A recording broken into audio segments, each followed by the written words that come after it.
প্রথম চালানে 12 টন ইলিশ গেল ভারতে। ভারতে প্রথম চালানে 12 টন ইলিশ পাঠিয়েছে বাংলাদেশ।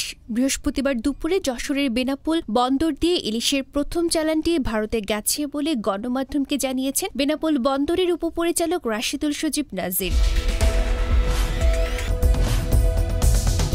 বন্দর সূত্রে জানা গেছে, ভারতের কলকাতার দুই আমদানিকারক প্রতিষ্ঠান RS এন্টারপ্রাইজ ও RJ এন্টারপ্রাইজে 3 ট্রাকে এই ইলিশ বেনাপোল থেকে ভারতের পেট্রাপোল বন্দরে পৌঁছেছে। দুর্গাপূজা উপলক্ষে বাণিজ্য মন্ত্রণালয় প্রথমে ভারতে 3000 টন ইলিশ রপ্তানির অনুমতি দেওয়ার সিদ্ধান্ত নিলেও পরে এর পরিমাণ 2420 টনে এসে দাঁড়ায়।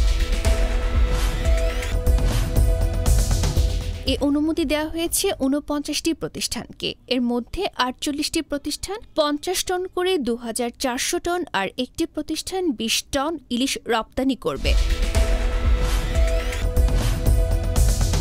ডেস্ক রিপোর্ট, গণমানুষের আওয়াজ।